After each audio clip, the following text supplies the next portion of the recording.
Today I'd like to present to you my approved research project on addressing shoulder pain in Division III volleyball players.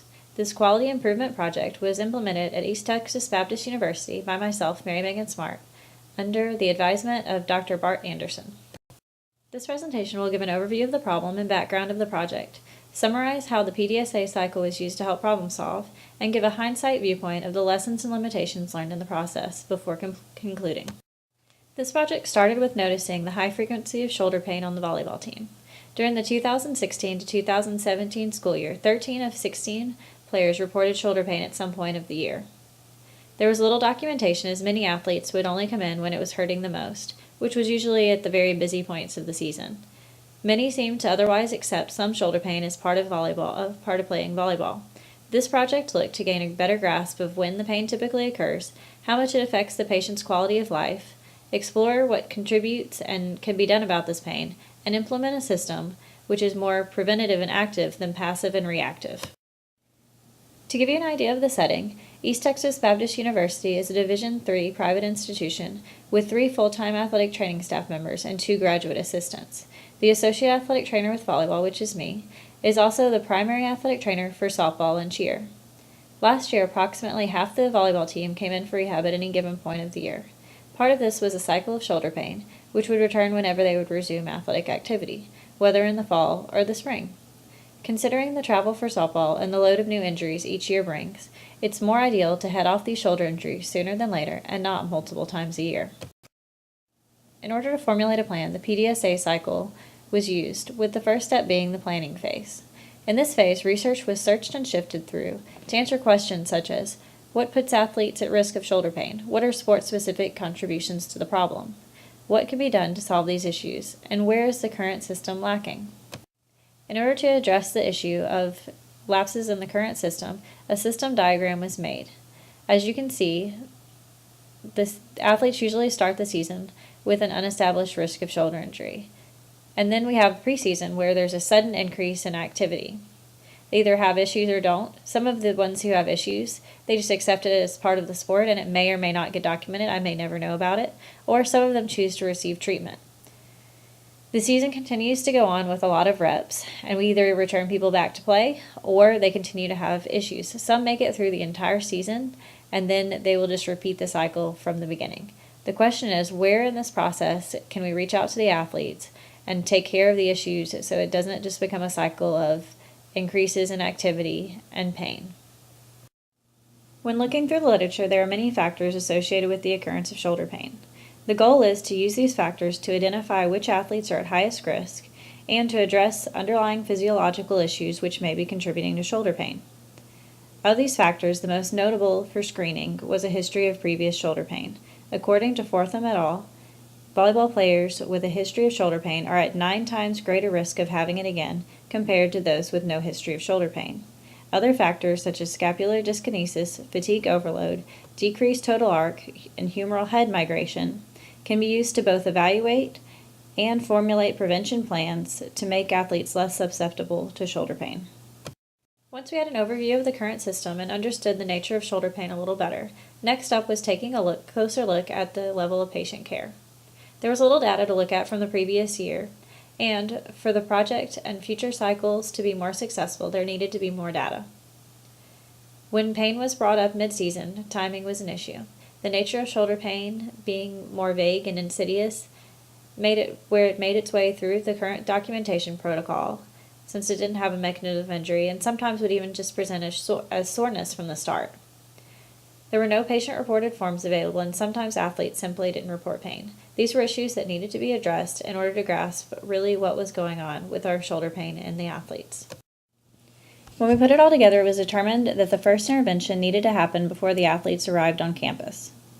An educational email with the screening questionnaire and a video with shoulder exercises would catch the athletes before the sudden increase of athletic activity in preseason.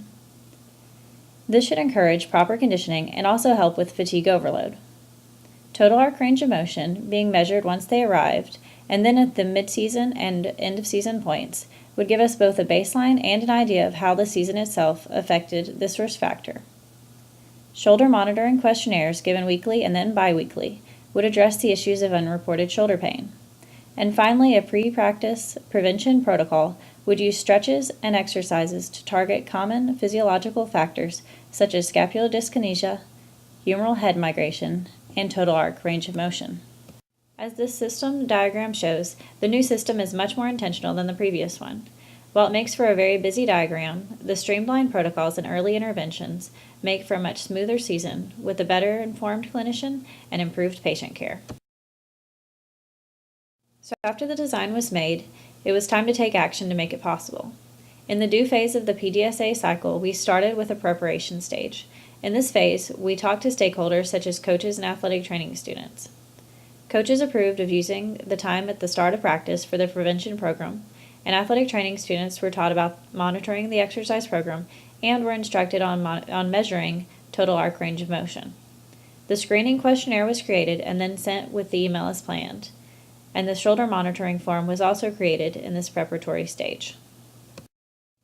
Once the athletes arrived on campus for preseason, we hit the ground running with implementation. Athletes who were identified as at risk with the questionnaire had their total arc range of motion measurements taken in the sideline position. The team was instructed on and monitored for the pre-practice prevention program, and within 2 weeks of starting practices, the shoulder monitoring form was documenting patient-reported outcomes. These forms were given weekly for the first half of the season and bi-weekly for the second half.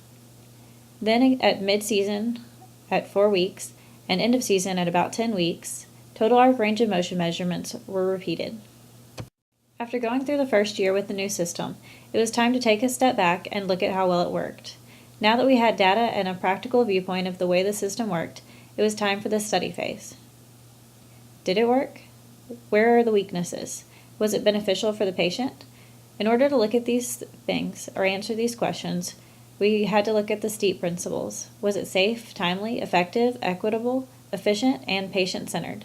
These were all evaluated to see how well this project was improving patient care.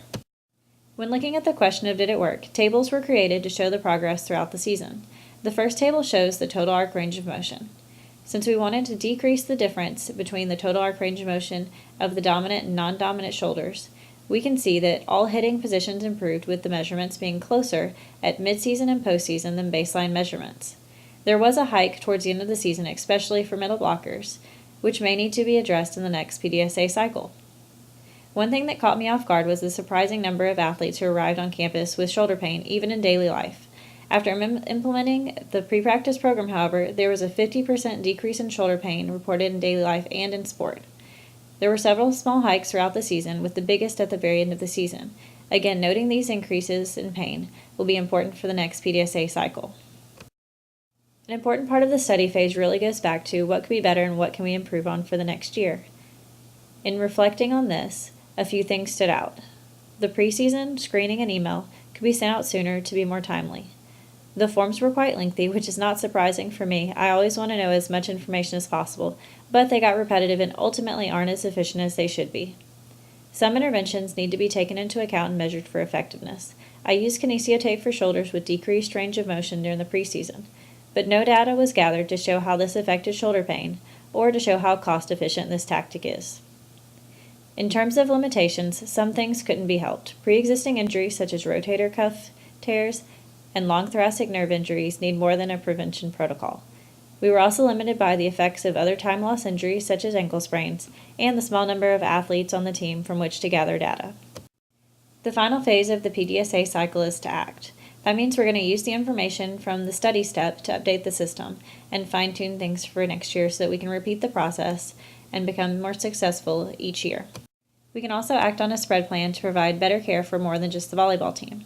As of this year, I'm also the athletic trainer for the softball team. Currently, the team has 7 of 26 players coming in for shoulder pain in the off-season.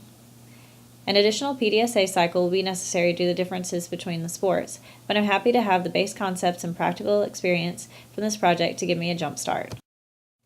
In conclusion, this quality improvement project was successful in addressing shoulder pain in Division III volleyball players, and I now have a base of data to be used for next year. I better understand shoulder pain from the overview of the system to the specifics of the individual in my own team. While this was a successful first cycle, there is still much to be improved on to continue providing the best care to my athletes. While I'm excited to be done with this project from the academic standpoint, It's been a great experience and helped me accomplish significantly more than all of my less organized attempts at injury prevention in the past.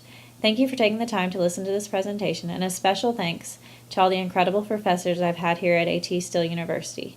Each class built up to being able to pull this project off, and I know without a doubt I'm a better clinician than I was when I started the program several years ago. Thank you.